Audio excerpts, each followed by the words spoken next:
말씀은 사무엘상 3장입니다. 사무엘상 3장 1절부터 10절까지 말씀 한 목소리로 한 절씩 교독하겠습니다. Our scripture reading is 1 Samuel chapter 3 verses 1 to 10. We're gonna read these verses in response. 한 절씩 교독하겠습니다. 제가 먼저 읽습니다. 아이 사무엘이 엘리 앞에서 여호와를 섬길 때에는 여호와의 말씀이 희비하여 이상이 흔히 보이지 않았더라. 엘리의 눈이 점점하고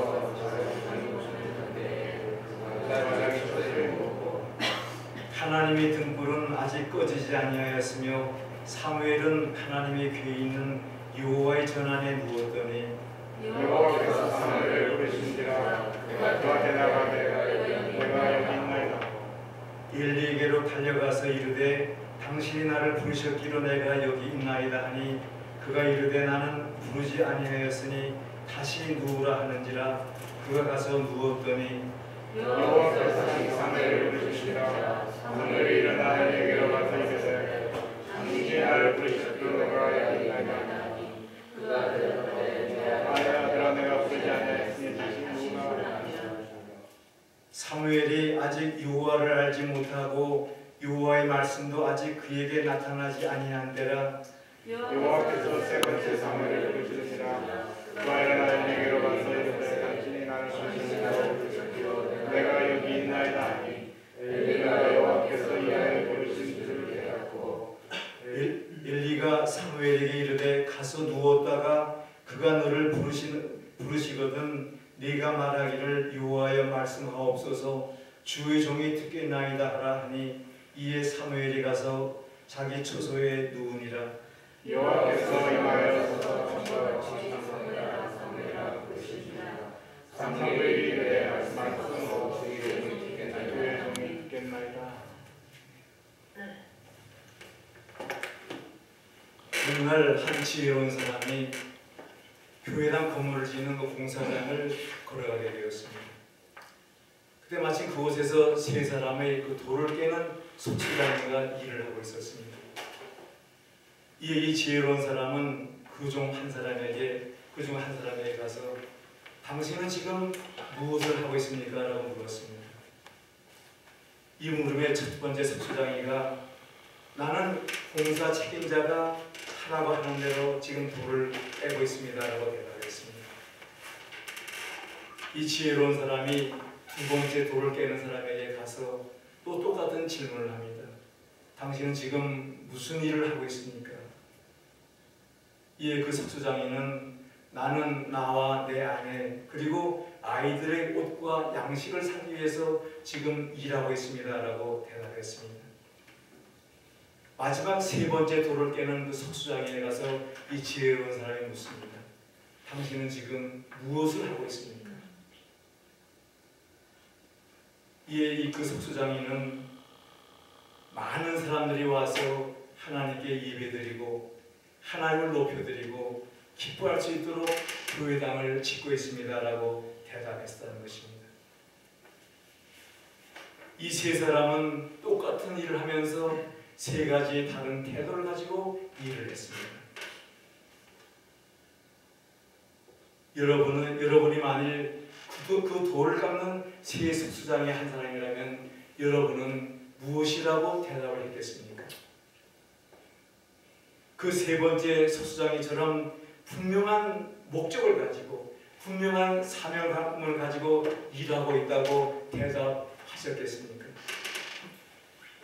성도님 여러분은 하나님으로부터 부름을 받았다는 그러한 마음을 가지고 사십니까?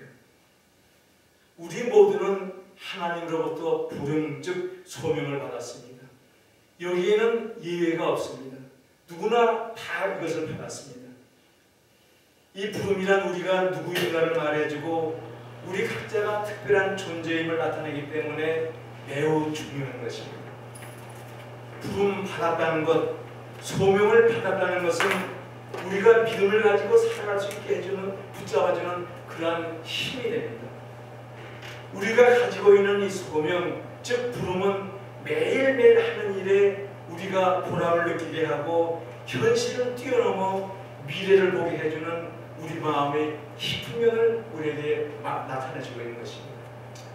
아, 나는 이것을 해야만 해. 이것이야말로 내가 해야 할 일이야. 나는 이 일을 위해서 태어났어라고 하는 그런 깨닫는 마음이 부름, 즉 소명입니다. 하나님께서는 우리 각 사람을 통해서 이루시려는 일이 있습니다. 누구나 마찬가지입니다. 이것을 깨닫는 것이 소명이고 부름받았다는 것을 아는 것입니다. 성도님 여러분, 여러분은 하나님께서 특별한 일을 위해 부르셨다는 소명에 대한 확신이 있으십니까? 깨닫거나 깨닫지 못하거나 우리 모두는 하나님으로부터 소명을 받았습니다. 나이가 어린 사람이나 나이가 많은 사람이나 이것을 깨달아야 우리는 보람 있는 삶을 살아갈 수가 있습니다. 만일 우리가 이러한 소명, 즉 부름을 받았다는 것을 깨닫지 못하면 우리의 삶은 의미가 없고 가치 없는 것이 됩니다. 오늘의 본문은 사무엘이 하나님의 부름을 받는 장면을 우리에게 보여주고 있습니다. 사무엘이 부름을 받을 당시 이스라엘은 불안한 상태에 놓여 있었습니다. 노예 생활을 하던 이스라엘 백성들은 애굽에 해방이 되어 고국에 돌아와 오랫동안 생활을 했습니다. 그들을 이끌었던 모세는 이미 세상을 떠났고 여호수아는 모세의 뒤를 이어서 이스라엘 백성들을 약속의 땅으로 인도해 드렸습니다. 이제 여호수아도 죽었습니다. 성경의 사사기는 여호수아가 죽고 난 다음의 일을 우리에게 말해주고 있습니다. 약속의 땅에 들어온 이스라엘 백성들은 하나님의 말씀에 순종하지 않았습니다. 그 결과 그들은 주변 국가들의 침략을 받아 노예로서 끌려가 살게 됐습니다. 노예 생활이 힘들다고 하나님께 부르짖으면 하나님께서는 백성들을 다스리고 인도할 책임이 있는 지도자인 사사, 그 저지를 세워서 그들을 구해주십니다. 그러면 이스라엘 백성들은 그 사사가 살아있는 동안 하나님의 말씀을 들으며 잘 삽니다. 그러다가 그 사사가 죽으면 이스라엘 백성들은 하나님을 떠나고 그 결과 다시 침략군의 지배를 받습니다. 이때 그들은 고생을 하면서 하나님께 부르짖습니다. 하나님 아버지, 우리를 도와주십시오. 그러면 다시 하나님께서는 그들을 인도할 다른 사사를 세워서 구해주셨습니다. 이것이 사사기가 전해주는 이스라엘 백성들의 상태였습니다. 이제 그렇게 사사시대가 지나면은 오늘 이 시간 우리가 함께 생각해 볼 성경의 사무엘상이 나옵니다. 사사들의 시대가 지난 다음에 이스라엘은 한 나라를 이루지는 않았지만 종족들이 함께 힘을 합해서 살았습니다. 이때 이들은 군사적으로 아주 우월한 블레셋이라는 나라의 위협을 받으면서 살고 있었습니다. 외부적으로 군사적인 위협을 받았을 뿐만 아니라 이스라엘 백성들은 내부적으로도 어려움에 처해 있었습니다. 그 당시 제사장인 엘리의 가족들이 저지르는 잘못 때문이었습니다. 엘리는 그 당시 이스라엘의 대제사장이었습니다. 그는 책임 있는 사람이었고 인격적으로 흠이 없는 바른 사람이었습니다. 그런데 그에게 두 아들이 있는데 그들은 불량배였습니다. 이들은 아버지를 따라서 제사장의 일을 해야 하는데 하나님을 두려워하지도 않았고 오히려 하나님을 저버리고 제멋대로 살았습니다. 군사적으로 강한 나라인 블레셋의 해를 받을까봐 이스라엘 백성들은 걱정을 했습니다.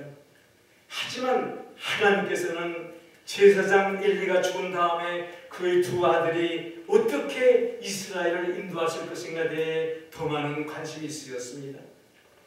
전체적으로 그 당시 이스라엘 백성들은 하나님의 말씀에 별 관심이 없었습니다. 그들이 살고 있는 사회가 하나님의 뜻을 따르고 있는가 없는가에도 관심이 없었습니다. 그들은 어려움을 당할 때에만 하나님을 불렀습니다. 그들은 하나님을 저버렸습니다. 구약시대에는 지금과 달리 선지자를 통해서 하나님께서 직접 말씀을 하셨습니다.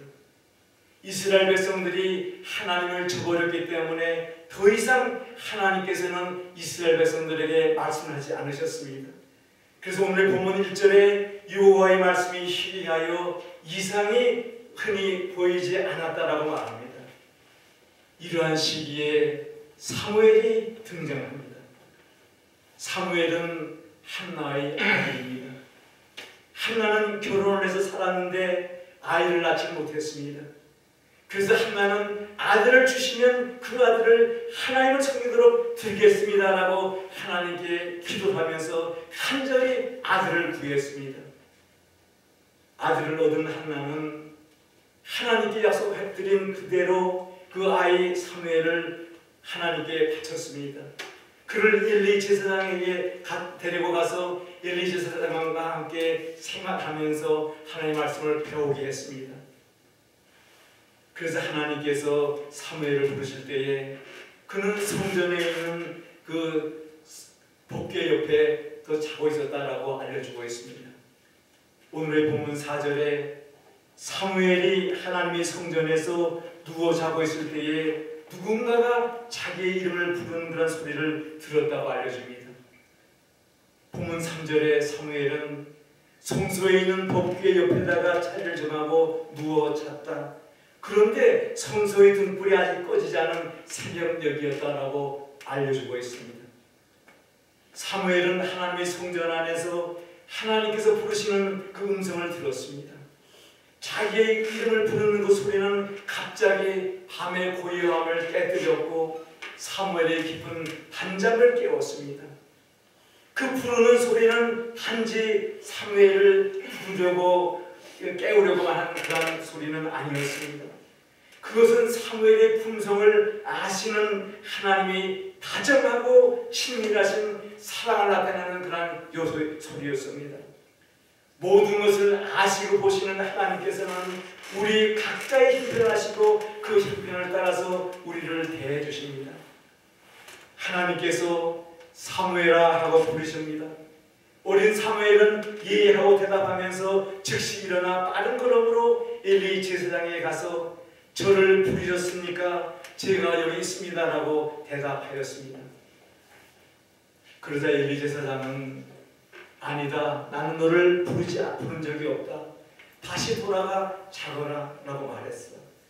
그래서 사무엘은 다시 제자리로 돌아와 자리에 누웠다. 6절에 여호와께서 사무엘이 다시 부르셨다. 사무엘이 또 일어나 엘리 제사장에게 가서 저를 부르셨습니까? 제가 여기 왔습니다 하고 대답하자 엘리는 이번에도 아니다, 나는 너를 부른 적이 없다. 가서 자거라라고 말했다고 성경은 알려주고 있습니다. 우리는 여기에서 여러 번 반복하시며 나타내신 하나님의 놀라운 사랑을 보게 됩니다. 처음에 사무엘은 자기를 부르시는 분이 엘리 제사장인 줄만 알았지 하나님이신 줄을 몰랐습니다. 본문 7절에 말씀하는 대로 아직 직접 나타나신 하나님을 알지 못하고 하나님의 말씀도 아직 그에게 나타난 적이 없었기 때문에 사무엘은 그를 부르신 분이 하나님이신 줄 몰랐습니다. 욥기 33장에 하나님은 한 번 말씀하시고 다시 말씀하시나 사람은 이해하지 못하고 또 관심도 없다고 말합니다. 우리는 얼마나 자주 하나님의 말씀을 무시하고 하나님의 말씀을 그냥 한 귀로 듣고 한 귀로 흘려내버립니까? 사무엘은 3번이나 엘리 제사장이 자기를 부른다고 생각한 소리에 깨어 일어나야만 했습니다. 3번씩이나 사무엘은 순종할 마음으로 불평하지 않고 즉시 일어나 엘리 제사장에게로 달려갔습니다. 그리고 3번이나 가서 자라는 엘리 제사장의 말을 듣고 그의 침상으로 돌아와 누웠습니다. 사무엘은 대제사장 엘리가 하라는 대로 그대로 순종했습니다. 비록 엘리 제사장은 들을 수도 없고 잘 볼 수도 없었지만 무슨 소리가 나서 사무엘이 들었으리라는 생각을 했습니다. 사무엘에게 보여주신 하나님의 사랑에 대해 엘리 제사장은 질투하거나 화를 내지도 않았습니다. 그는 하나님의 음성을 들을 때에 어떻게 해야 하는가를 사무엘에게 자세히 알려주었습니다. 그런데 마지막 네 번째 부르실 때에 하나님께서 직접 오시어 사무엘을 부르셨다고 알려주고 있습니다. 즉 본문 10절에 여호와께서 임하여서서 전과 같이 사무엘아 부르셨다고 말합니다. 사무엘은 자기 이름을 부르는 하나님의 부르심에 순종하는 마음으로, 겸손한 마음으로, 그리고 경외하는 마음으로 그 말씀에 응답을 했습니다. 사무엘은 엘리 책상이 가르쳐준 대로 말씀하옵소서 주의 종이 듣겠습니다라고 말했습니다. 사무엘은 하나님께서 말씀하시는 것을 듣고 순종하겠다는 마음과 하나님을 섬기려는 그의 헌신을 나타내었습니다.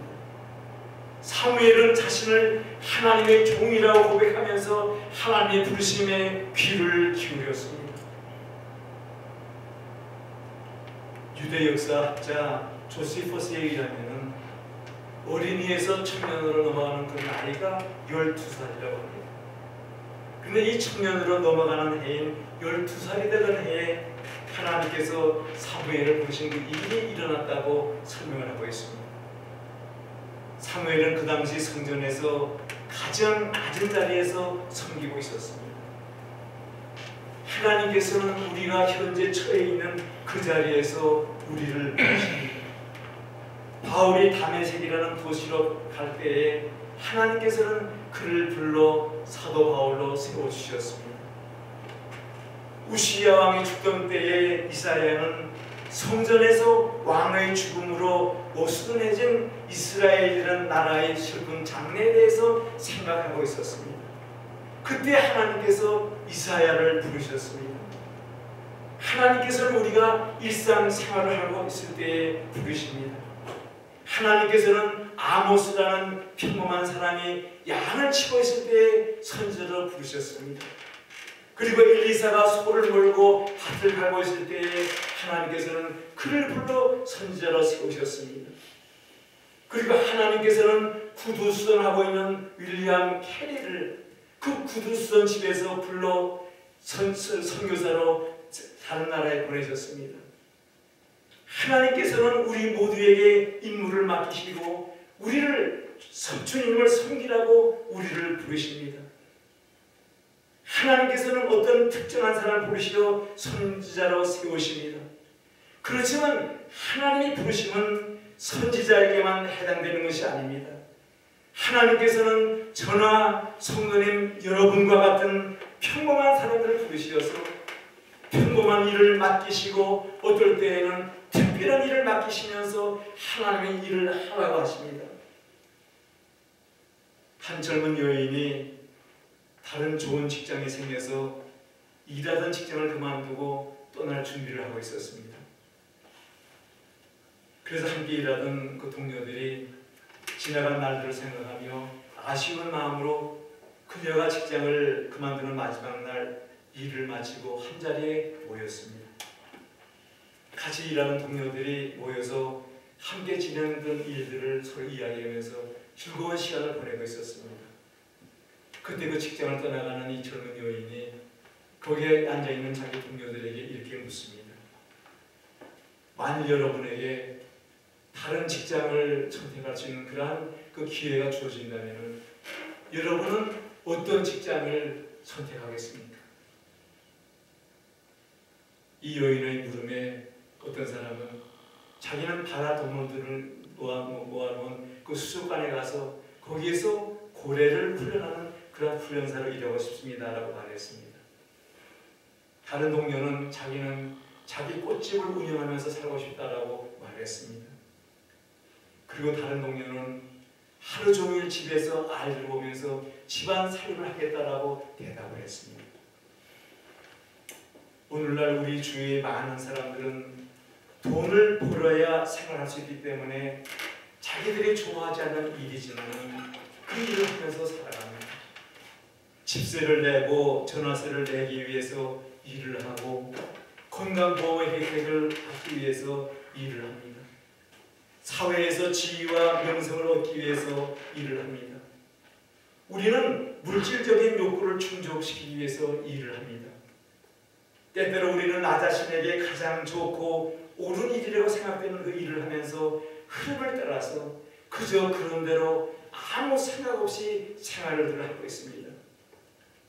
누가 여러분에게 이제까지 여러분이 저축하고 모은 재산으로 무엇을 하겠습니까? 라고 여러분에게 묻는다면 여러분은 어떻게 대답을 하겠습니까? 우리는 물질적인 욕구를 충족시키는 것이 아니라 그 이상의 것, 즉 하나님께서 기뻐하시는 일을 해야만 합니다. 사도 바울은 고린도전서에서 그런즉 너희가 먹든지 마시든지 무엇을 하든지 하나님의 영광을 위해서 하라고 말씀하십니다. 사도 베드로는 은혜의 하나님께서 그리스도 안에 있는 하나님의 영원한 영광을 위하여 우리를 부르셨다라고 말씀합니다. 하나님께서 우리를 부르신 목적은 하나님께 영광 돌리는 일이라는 것을 우리는 알아야만 합니다. 하나님께 영광 돌린다는 것, 그것이 무엇입니까? 그것은 하나님을 위해 사는 삶 그 자체입니다. 너무 가진 것이 없고 너무 누추하고 받은 은사가 적다고 해서 하나님께서 부르시지 않는 것은 아닙니다. 우리 모두는 하나님의 일을 위해서 함께 부름받은 그러한 동료들입니다. 한 교회의 교인이나 공부하는 학생, 상점의 주인이나 한 회사의 사원으로 무슨 일을 하든 간에 많은 사람들과의 관계에서 우리는 우리가 받은 소명, 부르심을 잊어버리고 살 때가 많이 있습니다. 그런데 우리 각자는 부름을 받았고 그 부름 즉 소명이 이 세상을 살아가는 그런 이유가 되어야만 합니다. 지나온 날들을 되돌아보면 우리가 지금 이 순간 이 지점에 서게 된 것은 내가 모든 것을 한 것 같지만 내가 한 것이 아니라 하나님께서 매 순간 인도해 주셨다는 것을 깨닫게 되지 않습니까? 만일 이제까지 정신없이 살아오면서 하나님의 부르심, 하나님의 소명에 대한 의식을 알지 못하고 잊어버렸다면 우리는 그 부름에 대한 의식을 다시 찾아야만 합니다. 우리가 다른 사람을 위해 일하든가 내 사업을 운영하든가 아니면 학생인가가 문제가 아닙니다. 문제는 현재 우리가 처한 이 상황에서 우리가 하는 일을 통해서 하나님을 기쁘시게 해드리는 그런 영광 돌리는 일에 마음이 있는가 없는가입니다. 우리가 하찮게 생각하는 집안에서 청소를 하거나 집안에서 그릇 씻는 그러한 일을 하면서라도 이러한 마음을 가지고 살아야만 합니다. 내가 청소를 하면서도 이것은 하나님을 기쁘시게 해드리는 일이야 하는 이런 마음을 가지고 살아야 하는 것입니다. 이것이 소명의식이고 이것이 하나님의 부름에 응답하는 일입니다. 우리는 주님의 뜻을 이루기 위해 부름받았다는 생각을 하고 우리의 삶 가운데서 이 소명의식을 회복해야만 합니다. 내가 공부하는 것도 하나님을 높여드리기 위함이요 하나님께 영광 돌리기 위함이라는 이 생각을 하면서 공부를 해야만 합니다. 우리 모두는 하나님을 높여드리기 위해서 부름을 받았습니다. 우리는 이 진리를 기억해야만 합니다. 하나님의 부르심에 응답했을 때에 사무엘은 이스라엘 백성들의 정치 제도를 바꾸는 큰 일을 하는 도구로서 쓰임받게 되었습니다. 하나님께서는 사무엘에게 이스라엘의 왕을 세우고 왕국을 건설하는 그 일을 맡기셨습니다. 이처럼 위대한 사무엘이 된 것은 먼저 그가 하나님으로부터의 부름을 받았다는 것을 깨달았기 때문입니다. 우리는 이 사실을 잊어서는 안 됩니다. 지금 공부하는 여러 학생 여러분, 하나님께서 여러분을 통해서 무슨 일을 하시기 원하는가를 여러분은 생각해야만 됩니다. 여러분 나이가 어리다고 하나님께서 지금 사용하시지 않는 것은 아닙니다. 하나님께서는 여러분 각자를 통해서 하나님께서는 큰 일을 이루시기 원합니다. 그 일이 무엇인가를 여러분은 찾고 그 일을 위해서 공부를 열심히 하며 하나님을 따라가야만 합니다. 우리는 삶 가운데서 하나님의 부름을 깨닫고 희망으로 응답해야만 합니다. 그런데 이 부르심을 응답하고 사느냐 사지 않느냐에 따라서 그 사람의 삶의 가치와 의미를 가지고 사느냐 살지 못하느냐가 결정이 되는 것입니다. 11세기에 독일 남부지방에 있는 버베리아의 왕 헨리 3세는 왕으로 살아가면서 당하는 여러 가지 압박감 때문에 그 왕궁에서의 생활에 실증을 느꼈습니다. 그래서 그 왕은 그 지방에 있는 수도원의 원장 그 리처드를 찾아가 자기를 수도원생으로 받아들여달라고 청원하면서 수도원에서 평생을 지내겠다고 원장에게 말을 했습니다. 그때 수도원장은 황제 폐하, 여기 수도원에서 하는 서약은 절대 순종입니다. 그런데 당신은 왕이기 때문에 순종하는 것이 매우 힘들 것입니다 라고 말했습니다. 이에 헨리 왕은 잘 알고 있습니다. 수도원장님, 예수님께서 원장님을 인도하는 대로 저도 원장님께서 하라는 모든 일을 하면서 살겠습니다 라고 대답을 했습니다. 이 왕의 말에 수도원장 리차드는 그렇다면 대왕께서 해야 할 일을 내가 말하겠소. 다시 왕궁으로 돌아가 하나님께서 당신에게 맡기신 일을 충성스럽게 이행하십시오라고 말했습니다. 헨리 왕이 죽었을 때 그의 묘비에 대왕은 순종함으로 나라를 다스리는 법을 배웠습니다라는 그런 그 비명을 써놓았다고 합니다. 살아가면서 우리가 해야 할 일이나 책임감 때문에 피곤합니다. 더 이상 힘이 없어 고개를 들고 앞으로 나아가기 힘들 그런 때가 있습니다. 당한 일이 내 힘으로는 할 수 없는 것 같아 실망할 때도 있습니다. 이때 우리는 하나님께서 우리 각자를 특별한 목적을 가지시고 특별한 장소에 있게 하셨다는 것을 기억하고 있는 그 자리에서 힘을 더욱 얻어 힘있게 앞으로 나아가야만 합니다. 종교개혁자 마틴 루터는 그리스도인의 사명은 그 사람의 하는 일과의 관계가 있다고 가르쳐줍니다. 다시 말해서 예수님을 따라가도록 부름을 받았을 때 그 사람의 직업은 하나님을 섬기는 사명이 된다는 그런 말을 했습니다. 헨리 3세 왕처럼 하나님께서는 우리가 어느 회사의 좋은 사원이나 열심히 공부하는 좋은 학생, 또 좋은 아버지나 어머니가 되기를 기대하십니다. 우리를 구원해 주신 예수님께서는 우리가 현재 맡은 자리에서 주님의 몸된 교회를 열심히 섬기기를 원하십니다. 성도님 여러분, 하나님께서는 각자 개인을 지금도 부르고 계십니다. 여러분 어떻게 하시겠습니까? 이 하나님의 부르심에 여러분은 어떻게 응답을 하시겠습니까?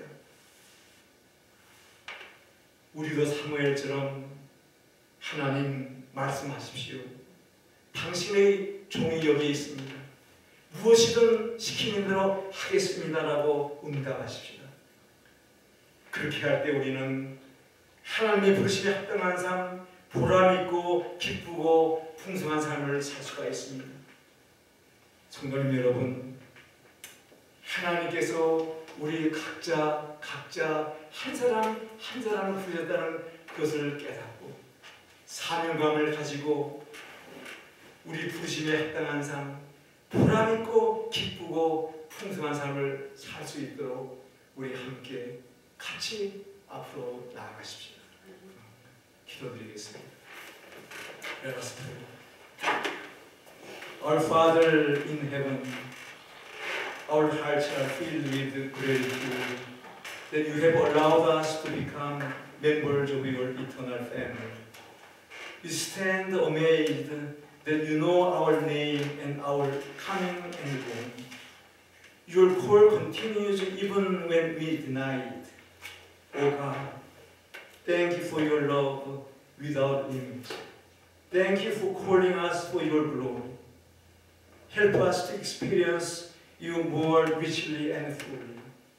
Give us wisdom that our works in this world may reflect your eternal values and glorify you. In Jesus' name we pray. 은혜가 풍성하신 하늘에 계신 하나님 아버지, 하나님께서는 우리가 하나님 나라의 영원한 백성으로 우리를 그런 삼아주시고 우리를 한 걸음 한 걸음 인도해 주시니 진심으로 감사드립니다. 아버지 하나님께서는 우리 각자 이름을 부르시고 우리가 들어가고 나가는 것을 다 아시며 우리에게 관심을 나타내시니 진심으로 감사드립니다. 하나님께서는 우리를 부르시고 우리를 각자 알맞는 그러한 일을 맡겨주시고 하라고 해주시니 감사드립니다. 아버지 하나님, 우리가 하나님께서 부르신 그 부름을 우리가 깨닫고 하나님 원하시는 그 일을 하면서 살아갈 수 있도록 도와주시옵소서. 아버지 하나님, 우리는 힘이 없고 연약합니다. 우리는 가진 것이 없고 아는 것이 없고 부족합니다. 그러나 하나님은 모든 것이 풍성하시고 모든 능력이 있사오니 우리 모두에게 더욱더 큰 힘을 주셔서 하나님의 부르심에 합당한 삶을 살아갈 수 있도록 요새 머리 숙인 모두를 주님께서 주관하시옵소서. 아버지 하나님, 이제까지 주님 부르신 그 부름을 잘 알지 못하고 내 멋대로 주신 귀한 시간들, 하나님께서 예수님을 통해 갖추고 사신 그 날들을, 시간들을 낭비하고 있다면 다시금 우리가 모든 것을 잘 깨닫고 주신 시간들 한 시간 한순간 매 초를 아깝게 여기면서 우리에게 주어진 귀한 일을 하는 우리가 모두가 될 수 있도록 아버지 도와주시옵소서. 그래서 하나님 아버지, 우리의 삶이 또 우리의 부르심이 헛되지 않도록 우리 삶을 통해서 더욱더 하나님 크신 영광 받으시옵소서. 하나님 아버지 감사합니다. 예수님 이름으로 기도드립니다. 아멘. 자, 우리 모두 일어나서 찬송가 300